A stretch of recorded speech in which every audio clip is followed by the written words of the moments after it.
ஓம் சக்தி பராசக்தி ஜெய் ஆதி பராசக்திக்கு ஜெய். அன்பார்ந்த நண்பர்களே, நமது யூடியூப் சேனலில் நீங்கள் அனைத்து விஷயங்களையும் பார்த்து கொண்டிருக்கிறீர்கள். நிறைய பேர் கமெண்ட் பண்ணுறாங்க, நிறைய பேர் கேள்வி கேட்டிருக்காங்க. நிறைய கேள்விகளுக்கான பதில்கள் வரும். அடுத்தடுத்த வாரங்களில் கேள்வி பதில் வாரமாக வைத்துக் கொள்ளலாம், ஒன்றும் பிரச்சனை இல்லை.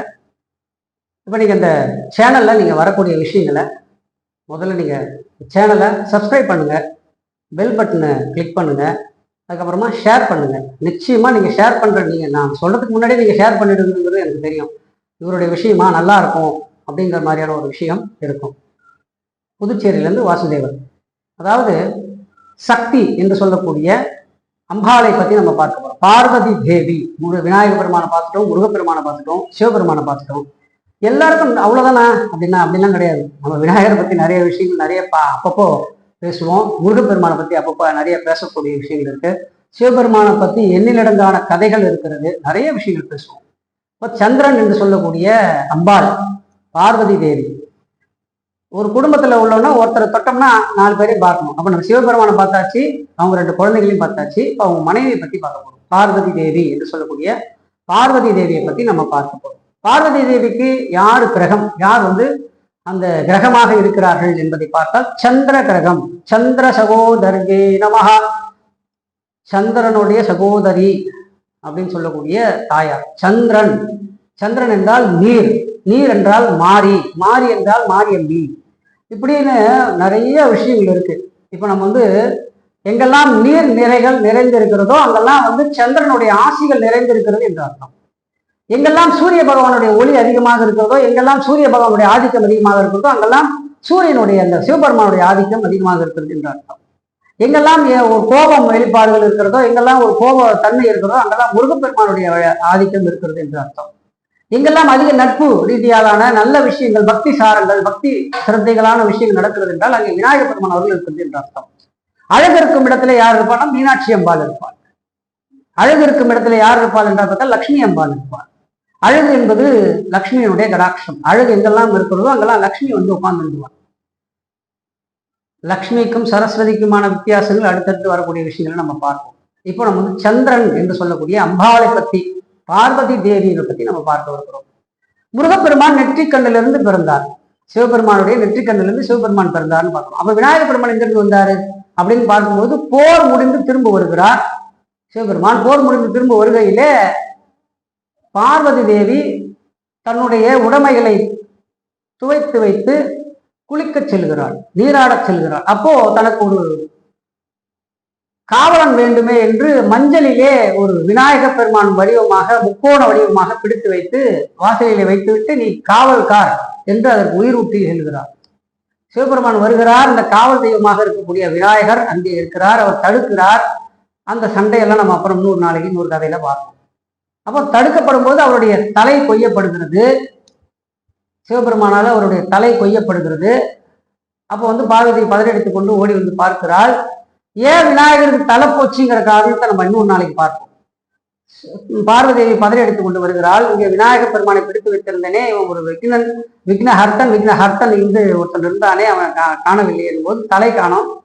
அப்போ முனிவர்கள் தேவர்கள் எல்லாம் என்ன சொல்றாங்க, நாரத முனிவர் எல்லாம் என்ன சொல்றாங்கன்னா, வடக்கே தலை வைத்துக் கொண்டிருக்கிற ஒரு மிருகத்தலை கொண்டு வச்சிங்கன்னா உயிர் படுத்திக் கொள்வார்.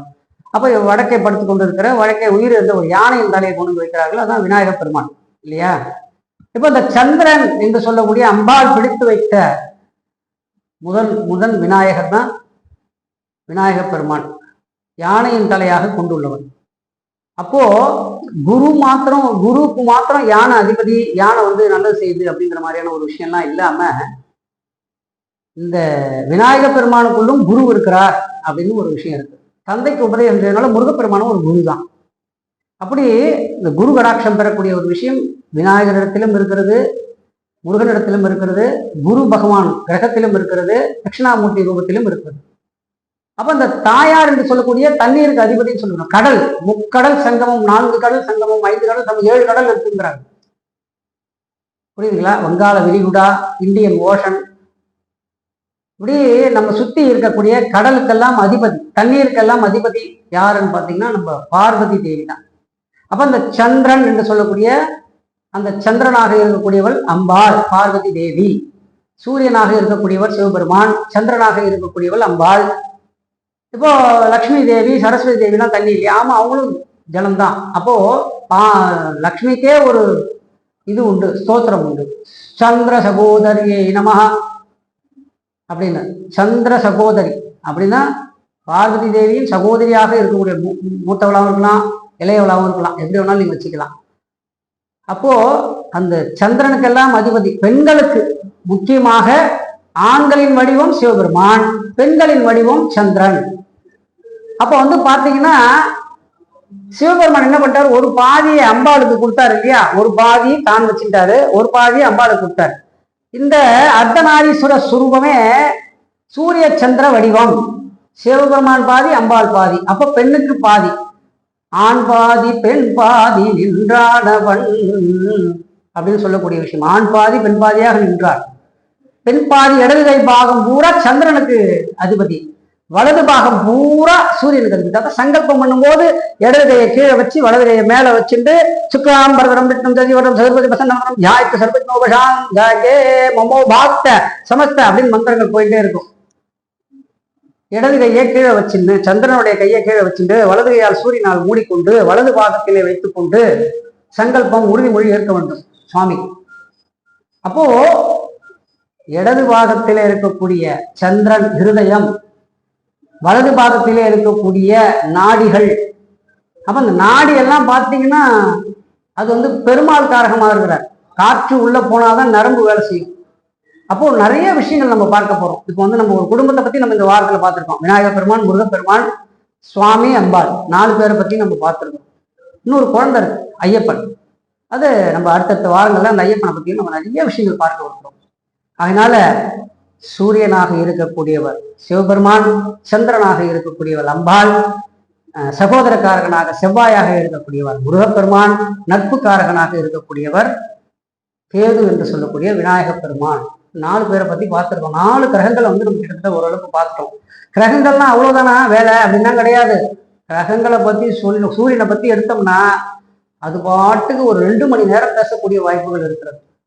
ஆனா நம்ம அந்த 2 மணி நேரம்லாம் பேச மாட்டோம். உங்களுக்குரிய விஷயங்கள், உங்களுக்கு நல்லது செய்யணுங்கிறதுக்காக சேனல் ஆரம்பிச்சிருக்கோம். இந்த சேனல் மூலியமா உங்களுக்கு எல்லாருக்கும் நல்லது செய்ய விரும்புகிறோம். நீங்க எந்த விதமான ரூபாயும் செலவு பண்ண தேவையில்லை. நீங்க ஒன்லி அந்த சேனலை சப்ஸ்கிரைப் பண்ணி பெல் பட்டனை ப்ரெஸ் பண்ணி அடுத்து அவங்களுக்கு ஷேர் பண்ண வேண்டியது தான். அது தானா அதுவே அவங்க நீங்க கொடுக்க வேண்டிய காசெல்லாம் சேனல் கொடுத்துரும், அவங்களே கொடுத்துருவாங்க. அதனால நீங்க அது கேள்விகளாக நிறைய கேள்விகள் இருக்கு. எனக்கே எண்ணிலடங்கா கேள்விகளுக்கு இன்னும் பதில் தெரியல. அதனால நீங்க நிறைய கேள்விகள் கேளுங்க. அதுக்கு நீங்க என்னுடைய நம்பர் வரும், என்னுடைய நம்பர்ல நீங்க கேள்வி கேட்டாலும் சரி, இல்லை சேனலோட நம்பருக்கு கேள்வி கேட்டாலும் எனக்கு வந்துடும். அடுத்தடுத்த வாரங்களில் உங்களுடைய கேள்விகளுக்கு பதிலாக நல்லபடியா சிறப்பா உங்களுடைய ஜாதக ரீதியாக இருந்தாலும் சரி, எந்த ரீதியாக இருந்தாலும் சரி, நீங்க கேட்கிற கேள்விக்கு உடனடியாக பதில் தரப்படும் என்பதை தெரிவித்துக் கொள்கிறேன். இப்போ நம்ம இந்த விநாயகப் பெருமான், முருகப்பெருமான், சிவபெருமான், அம்பாள் 4 பேரை பத்தி பார்த்துட்டோம். அதனால இந்த 4 பேரை பத்தி முடிஞ்சு போச்சா அப்படிங்கிறதுலாம் கிடையாது, நிறைய வரும். சேனலை சப்ஸ்கிரைப் பண்ணுங்க, பெல் பட்டன் அழுத்துங்க, ஷேர் பண்ணுங்க. நன்றி, நமஸ்காரங்கள். சிவசக்தி ஸ்வரூபாயே நமோ நமஹ.